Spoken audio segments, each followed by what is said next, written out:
Handpiece. Ito? Ay, hindi pa na. Armrest. Armrest. Okay, ita-transfer mo. Anong gagawin mo for safety? Lock the Break. Guys, tayo ang responsible sa alaga natin.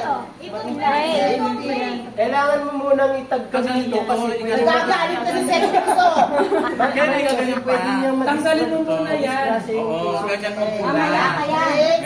Break mo muna. Yan ang importante na i-check muna yung device bago kami. Okay. Ang gusto mong gawin, to transfer the patient from bed to wheelchair. Right side ang hemiplegic side. Okay. Break. Ilagay ko muna to. Ayaw.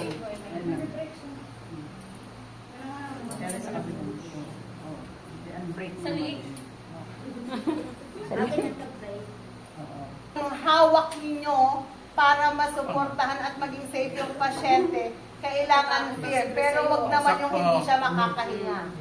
Kasi para hindi siya rin mag-move, di ba sir? Okay? Anong tawag dito? Or? Safety belt. Or? Safety belt. Transfer belt. Transfer belt. Oh, lahat na ng belt. Tigok belt.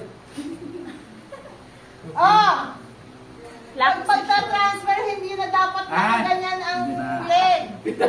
Basta Yung kamay niya. Yung kamay. Sir? Oh.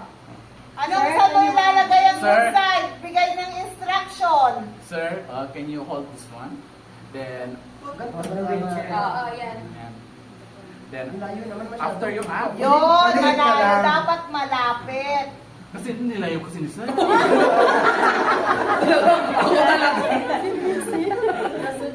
And after, your hand transfer here.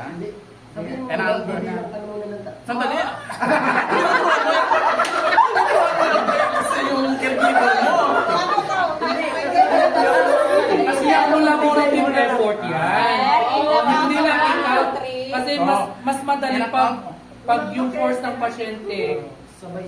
Guys, huwag tayo sumawa. This is real life. Caregiver tayo sa ibang bansa. Collaboration, synchronization, coordination. On my count. 1, 2, 3. At saka mas maganda yung nagre-restore yung patient kasi at kakaano siya. Eh, di ba pag nilbog siya? Hirap siya. 1, 2, 3. Eh, nakalak! Nakakala kanina. Madulas lang. Sira!